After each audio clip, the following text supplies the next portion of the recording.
with regards to overseas buyers, Malta has always been a very attractive choice for buyers looking at investing in property from overseas. People buy for a number of reasons, either as a holiday home or as an investment property. So people would buy property in Malta in order to rent it out and enjoy a very healthy rental return of anywhere between 3 and 6%. The tax on rental property is a flat rate of 15%.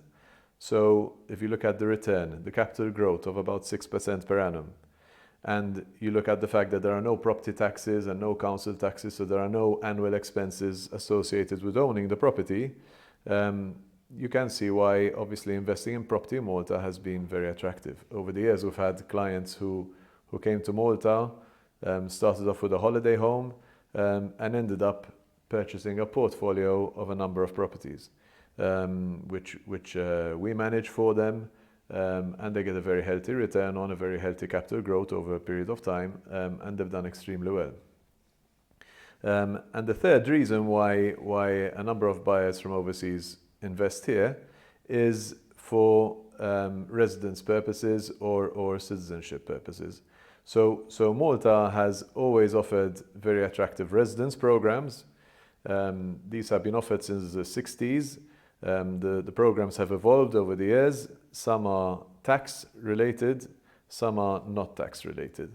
So at the moment, a very attractive residence program available to non-EU passport holders is the Malta Permanent Residence Program, which essentially entitles the main applicant and his dependents. So a dependent would be a spouse or lifelong partner, parents, and even children who are financially dependent on the main applicant.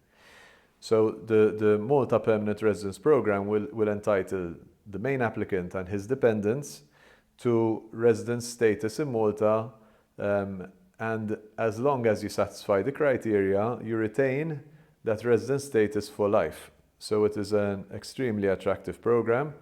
It provides you with a residence card, which allows you to reside in Malta and stay in Malta, to work in Malta, and also to travel within the countries within the Schengen zone, which is practically all the countries within the EU, without applying for a visa.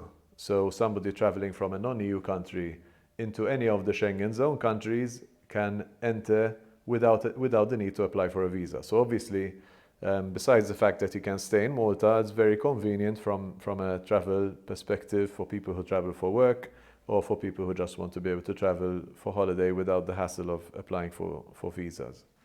The program has three main elements to it. One is the property element, so you need to have a home in Malta. This you can either purchase or rent. There's a government contribution which you must pay to the government. It's a one-time fee for the program, and there's a small contribution to an NGO. So if you would like further details on this particular program, please do get in touch and we will send you all the information. So essentially the Malta Permanent Residence Program has those three elements. You have to have a home, which you either buy or rent. You have to pay a fee to the government. It's a one-time fee, and you pay a contribution to an NGO, a charitable organization, and that then entitles you to this card for life. The other program is what we call the GRP program. This is a tax residence program. So essentially, it's attractive to people who maybe want to move to Malta and bring income from overseas into Malta. They will pay tax at a flat rate of 15%. There's a minimum tax annual payment of €15,000. And obviously, if used correctly, it can be a very attractive residence program to certain individuals. Again, if you would like more information on this program, we'd be happy to discuss. And finally, Malta also has a citizenship program, Citizenship by Direct Investment, which entitles the right applicants to a Maltese passport eventually. Now, this isn't it isn't a program tied to any of the residence programs. It's a separate program altogether. So being a resident of Malta does not eventually entitle you to a passport. If you are interested in the Maltese passport program, you must apply for that separately. Again, there's a contribution to the government, there's a property requirement, you have to buy or rent, and there's a donation to a charitable institution. The difference with the passport program, obviously, is that you will obtain a Maltese passport, Maltese citizenship, which allows you to not just stay in Malta, but also to stay in any EU country.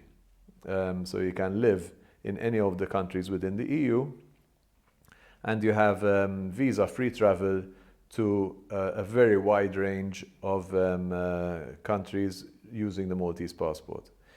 The Malta Citizenship Program currently is actually the only citizenship program available within the EU by direct investment. Okay, so you would become initially a resident of Malta, and then eventually you can apply for the passport, and typically it will take anywhere between 12 and 18 months.